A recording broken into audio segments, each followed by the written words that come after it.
Me räägime tänavakorvpallist ja Reigo Kimmel, tänavakorvpalli üks vedajaid, on stuudios.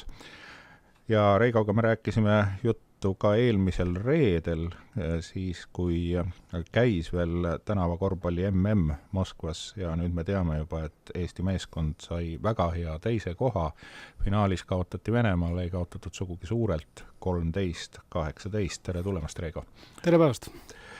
Alustamegi sellest Moskva üritusest, sest kui venelased midagi korraldavad, siis see on peaaegu alati, peaaegu reeglina on pompöösne. Tegemist oli siis üritustega, mis olid pühendatud Moskva olümpia 30. aastapäevale ja ka Sotši taliolümpiale, mis siis saab toimuma aastal 2014.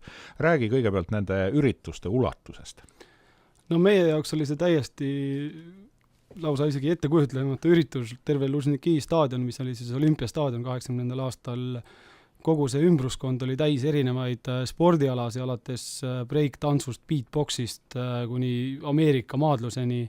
Vaatajaid oli väga palju, sportlasi oli väga palju ja lisaks toimus ka maailma suurim tänavakorvpalliturniir. Ma ennustame kuskil 600 võistkonda oli seal, mis tähendab igas võistkondas ju ka 4 liiget ja selle raames siis kogu ürituse peaväljakul mängiti tänavakorvpalli maailmameistrivõistlusi, osales seal 17 riiki, võimalikud kuulsused käisid läbi vaatamas seda, Venemaa endised koondislased käisid auhindu üle andmas ja nagu ka kirjutatud sai, siis isegi Venemaa president osales sellel üritusel, nii et tegemist oli väga suure üritusega, ma arvan, kogu arvult käis seal läbi kuskil 80 000 inimest, mis on siis umbes meie laulupeo sarnast midagi. Esimesed maailmameistrivõistlused toimusid Venemaal. Kas sellest võib järeldada, et Venemaa on tänavakorvpallis niisugune eestvedaja riik? Kas tänavakorvpall on Venemaal kõige populaarsem? Venemaa on paratamatult suur riik ja Venemaal mängitakse tänavakorvpalli üle riigi erinevates kohtades. Eestis ma arvan, et tänavakorvpalli populaarsus nii-öelda rahvaarvuga võrreldes on suurem isegi, aga lihtsalt Venemaa on nii suur ja asju tehakse sealt oluliselt suuremalt. Sellest, kui me räägime tänavakorvpallist, siis täna me siin räägime 3-3 korvpallist, et 3 meest 3 vastu. Tänavakorvpallis on väga erinevaid formaate, 1-1 kuni 5-5 ja 5-5 korvpall nagu on täpselt sama korvpall, mis saali korvpall, kui seda õues mängitakse, aga siis teda võib ka nimetada tänavakorvpalliks. Kuidas seda saavutust nüüd hinnata? Teine koht, hõbemedal, ka teatud rahaline auhind. Milline oli selle turniiri tase? Kas oli ühtlane või oli ka selgelt nõrku meeskondi? Selle turniiri tase oli väga kõrge.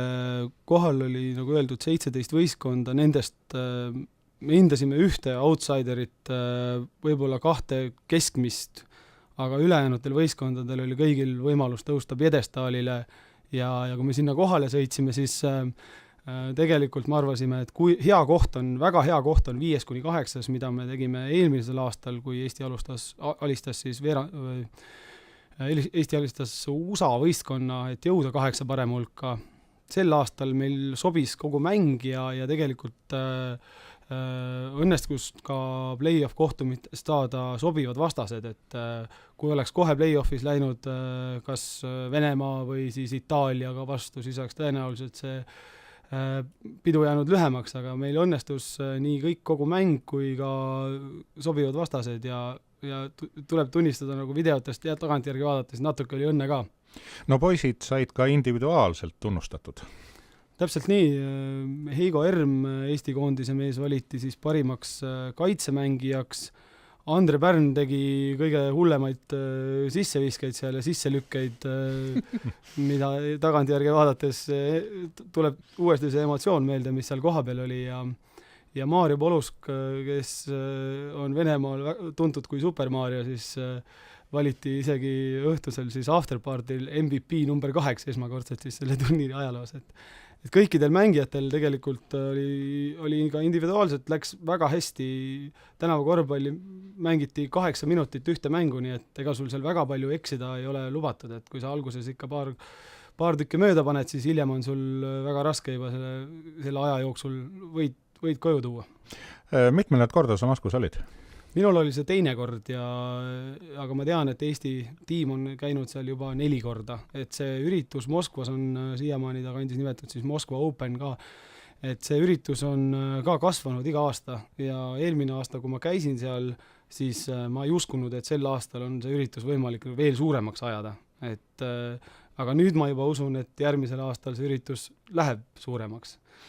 No Moskvast võib-olla natuke taustainformatsiooni ka, mis mulje jättis sulle Moskva suvel 2010, on teada, et Moskvas oli ülikuum ja et see sudu, mis seal kandi metsatulekahjudest on tekkinud, on kandunud ka linna kohale ja isegi Moskvas on ju palju hoiatatud vanemaid inimesi, et olge kenad, et püüdke püsida kodus, ärge minge tänavale.